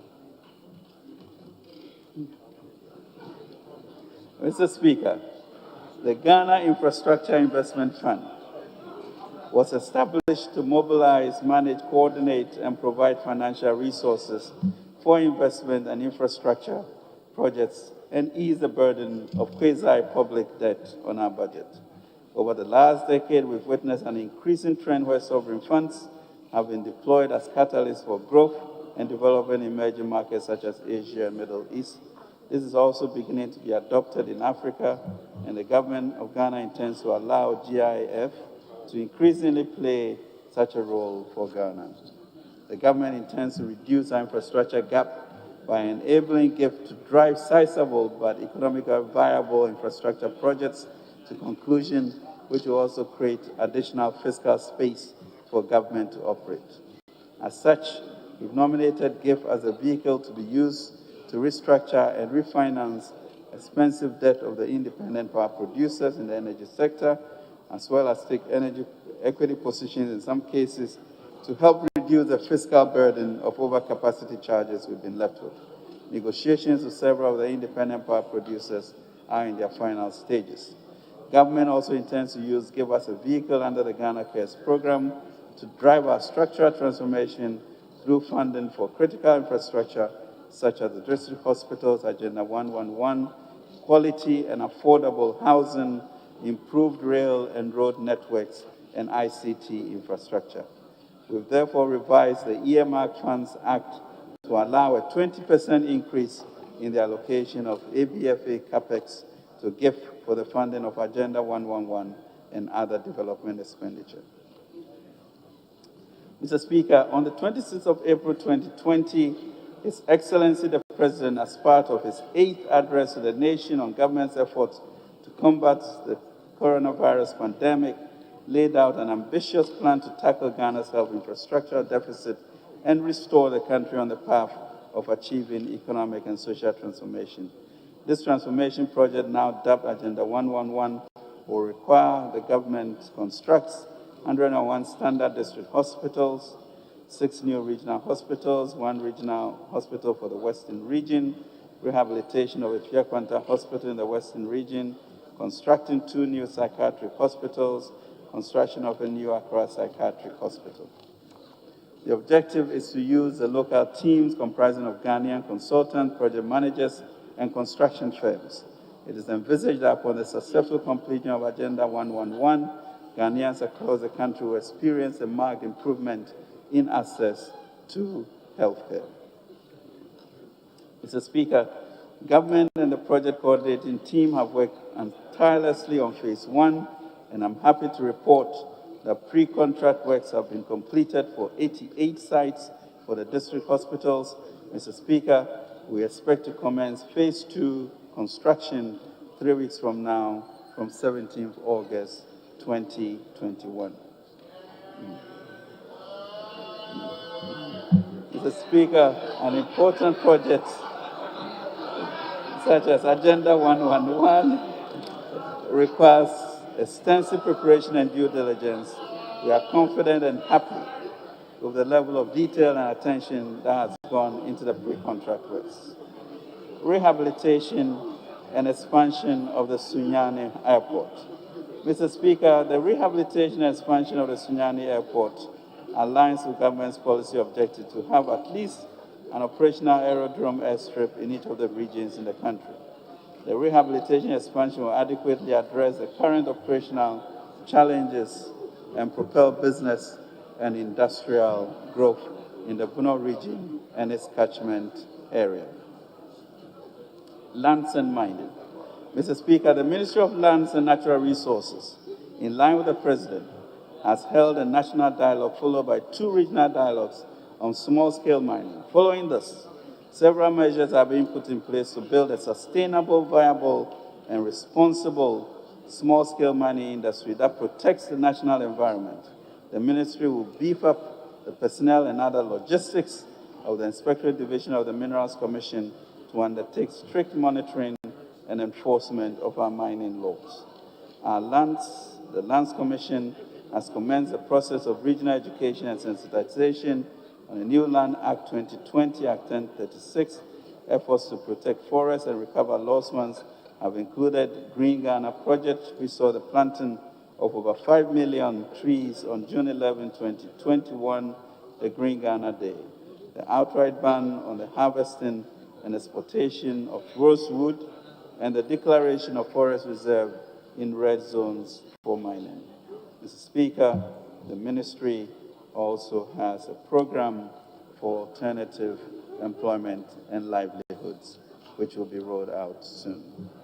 As part of these efforts, the program will be anchored on 6 main interventions, namely national land reclamation and reforestation, agriculture and agro-processing, apprenticeship, skills training and entrepreneurship, responsible, viable, and sustainable community mining, mine support services, and community enhancement projects.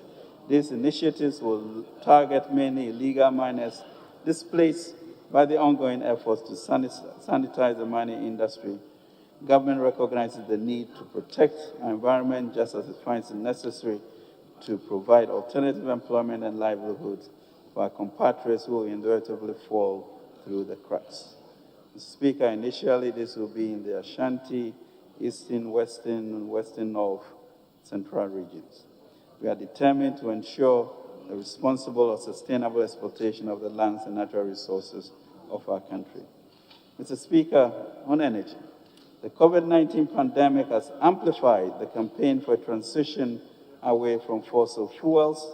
Given the prevailing sentiment around energy transition, there's a strong possibility that Ghana may be left with stranded assets unless we accelerate our exploration activities and develop a homegrown strategy to extract our fossil fuel. As such, GNPC is looking at opportunities for its Exploco to acquire such assets and become an operator in its own right to ensure the expeditious development of our resources. The new strategy may require an amendment or revision of the PRMA to allow GNPC to enter into some reserve-based lending transactions financing to consummate these acquisitions and to finance exploration and development of such fields without having to rely primarily on GOG for funding. Mr. Speaker, to that extent, GMPT has already identified some major potential acquisition targets of offshore blocks and has entered into discussions with the shareholders with an aim to acquiring controlling equity stake and eventually becoming operators through Exploco. We shall always come back to the House with any agreements once concluded.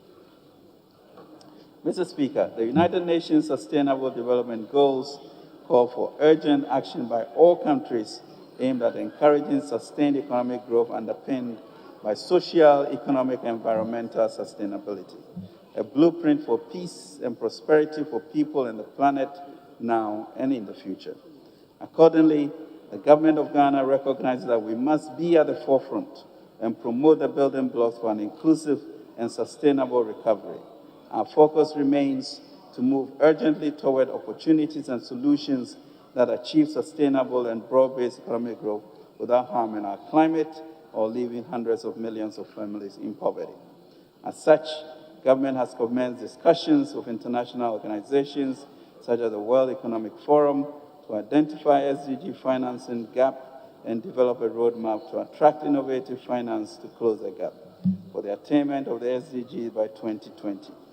Ghana and Switzerland have also agreed on a roadmap for 50 million tons of carbon capture. Globally, the international capital markets is moving its financing appetite towards sustainable initiatives that support such goals. Ghana is also keen on positioning itself to benefit from the desire to provide such financing by developing an ESG framework which will allow proceeds raised or an amount equivalent to such proceeds raised to be used for financing or refinancing eligible green and sustainable projects such as renewable energy, health, education-related infrastructure, amongst others. Mr. Speaker, our partnership with FBOs has directly and indirectly benefited over 46,000 and 100,000 trainees, respectively, in fashion, catering, cosmetology, electronics, business, and managerial skills. Efforts are being made to roll out the next phase by end of the third quarter. We continue to count, Mr. Speaker, on our SBO partnerships to sensitize and ensure adherence to the life-saving mask-wearing, social distancing, and enhanced hygiene protocols within our communities. Mr. Speaker, work on the National Cathedral is progressing speedily, and following the program of the contractors, and with God helping us, the National Cathedral is expected to be officially commissioned on March 6, 2024. Upon completion, the National Cathedral will provide a sacred space for formal religious activities of state and symbolize the enormous contribution of faith to nation building. Mr. Speaker, this state and church partnership envisaged by the President to develop the National Cathedral is on course. An initiative, the 100 CDs a month club, also dubbed Ketua Biara Nswa, will be launched by August 12, 2021 to give as many Ghanaians as possible the opportunity to be part of the history to build the National Cathedral. The aim of the club is to raise 1 million Ghanaians who will give 100 CDs a month for the construction of the National Cathedral. A special short code 979 has been developed for this purpose. We look forward to Mr. Speaker and all the members of this august house joining the 100 CDs a month club. Mr. Speaker, with your permission, may I convey a special message from His Excellency the President to the young people of our beloved country. The last couple of years has not been easy for our young people. Your education has been disrupted. For many of you, your business plans are on hold because of lack of funding or opportunities. You may have lost your job or are simply tired of joining long queues or filling job application forms for vacancies that are filled even before your ink is dry. But we have a message for you. Big opportunities are coming, and the President wants you to be part of that. See as many of you having the opportunity to help shape our future. We value your input, and even as we roll out programs to support you, we will continue to engage. Now more than ever, we need to create a large pool of employment opportunities for the growing number of young Ghanaians who now have increased access to education. At the heart of the policies outlined in today's statement is the rolling out of various programs to build an economy that allows you to unleash the wealth and breadth of your energies. Your President believes in the power of constructive collective action. Together we can ensure that yesterday's problems